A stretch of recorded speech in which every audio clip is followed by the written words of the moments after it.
등산 중 10m 아래로 추락해 머리를 다쳤다는 신고를 접수한 대원들이 현장으로 출동합니다. 사고 지점에 도착하자 신속하게 하강해 환자의 상태를 살피고 긴급한 조치를 취한 뒤 소방 헬기로 이송합니다. 산지가 많은 강원도에선 이런 사고가 잦아 소방 헬기의 구조 구급 출동이 빈번합니다. 등산객들이 많이 방문하고 계십니다.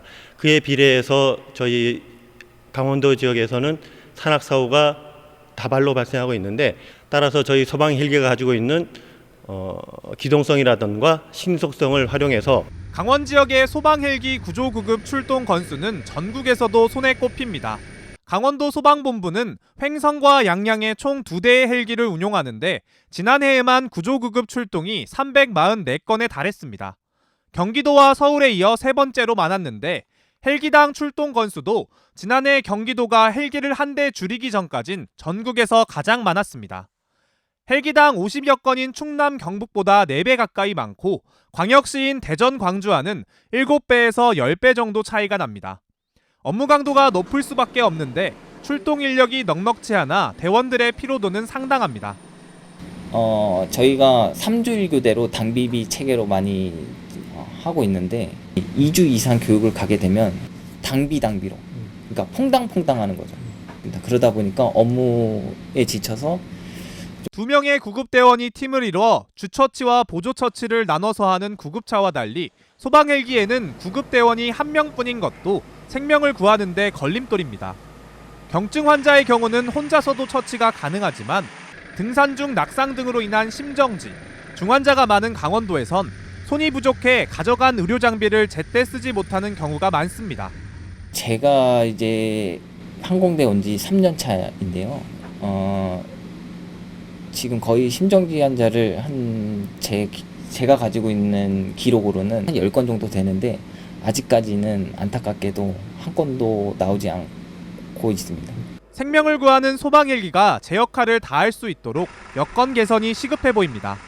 전국 소방 헬기의 병원 간 이송 건수입니다. 지난 5년 동안 연 800건 안팎을 보이던 이송 건수는 의정 갈등으로 전공의가 집단 사직한 2024년에는 651건으로 떨어져 전년 대비 18.4% 감소했습니다.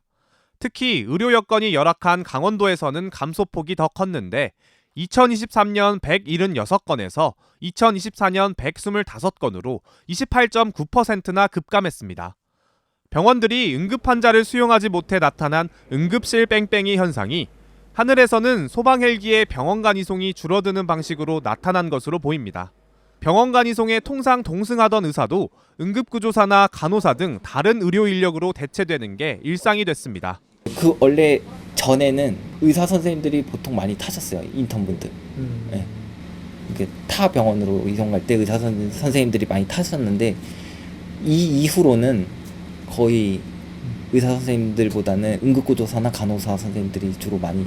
병원이 자체 운영하는 닥터 헬기가 의사 부족으로 제 기능을 못하면서 닥터 헬기 대신 소방 헬기를 활용하는 경우도 발생하고 있습니다. 제가 기록지나 이런 관제탑을 항상 보면 항상 그런 내용들이 있어요. 의사 탑승이 안 돼서 닥터 헬기 출동 불가, 이런 사례가 좀 많습니다. 네. 그래서 그것 때문에 우리가 나가는구나, 그냥 그렇게만 받아들이고 있습니다. 닥터 헬기를 운영 중인 원주 세브란스 기독병원에서도 닥터 헬기에 투입되던 의사가 전공의들의 빈자리를 메우기 위해 응급실 근무 등에 투입되면서 출동 건수가 급감한 것으로 알려졌습니다. 전공의 집단 사직으로 지상에서는 구급차가 갈 곳을 찾지 못하고 하늘에서는 환자를 이송할 헬기가 제대로 뜨지 못하는 씁쓸한 현실이 1년 넘게 이어지고 있습니다. MBC 뉴스 유주성입니다.